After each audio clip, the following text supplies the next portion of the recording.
नमस्कार।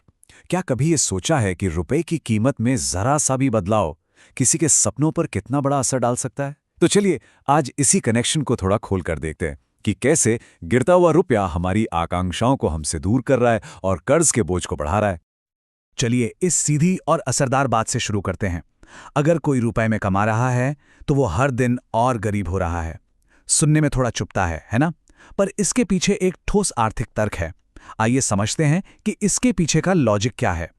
तो सवाल यही है, एक गिरती हुई करेंसी का घर खरीदने, बच्चों को अच्छी शिक्षा देने या विदेश घूमने जैसे सपनों से आखिर क्या लेना देना है? चलिए अर्थव्यवस्था की इस बड़ी पहेली को सीधे सीधे अपनी जेब से जोड़कर देखते हैं। तो सबसे पहले देखते हैं कि हमारे जो सपने हैं, हमारी जो एस्पिरेशंस हैं, वो कैसे दांव पर लगी हैं। देखते हैं कि रुपए की कमजोरी हमारे पर्सनल गोल्स पर कैसे असर डाल रही हैं। अच्छा, मान लीजिए किसी को विदेश से एमबीए करना है। अब कोर्स की फीस तो डॉलर में ही तय होती है। तो जैसे ही रुपया कमजोर होता है, उसी डॉलर की फीस भरने के लिए अब कहीं ज्यादा रुपए चाहिए। नतीजा, एक सपना जो अब और भी ज्यादा महंगा हो गया है। और यही कहानी है ओवरसीज हॉलीडेज की। हर टिकट, हर होटल बुकिंग, हर छोटा बड़ा खर्चा अब रुपए में ज्यादा महंगा पड़ता है। जो छुट्टियां कभी लगा करता था कि हाँ प्लान कर सकते हैं, वो अब धीरे धीरे एक लग्जरी बनती जा रही हैं। और देखिए, ये ऐसा सिर्फ बड़े बड़े सपनों तक ही नहीं है। एक आईफोन जैसा प्रोडक्ट भी सीधे सीधे 10% तक महंगा हो सकता है। मतलब रुपए की कमजोरी का असर हमारी जेब पर कितना डायरेक्ट और कितना इंस्टेंट है। तो एक तरफ तो सपने महंगे हो रहे हैं और दूसरी तरफ हमारी आज की हकीकत भी बदल रही है। अब जरा बात करते हैं घरेलू कर्ज के बढ़ते दबाव की।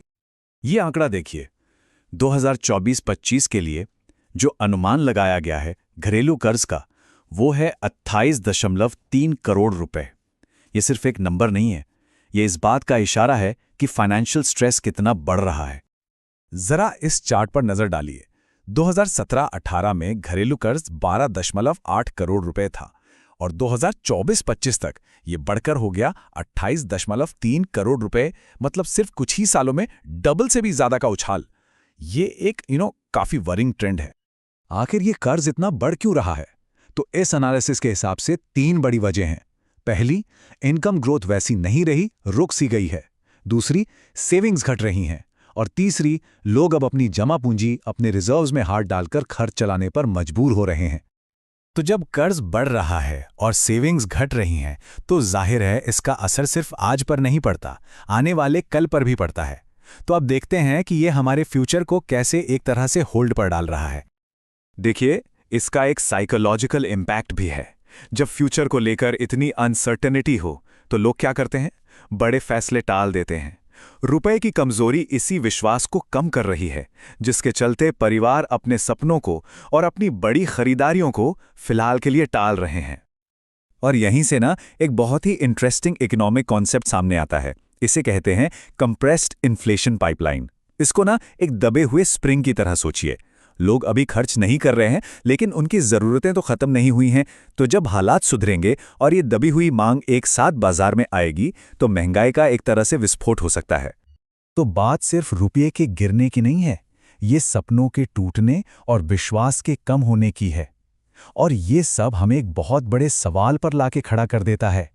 जब किसी देश के लोगों के सपने टलने लगें, तो उस अर्थव्यवस्था की असली कीमत क्या होती है?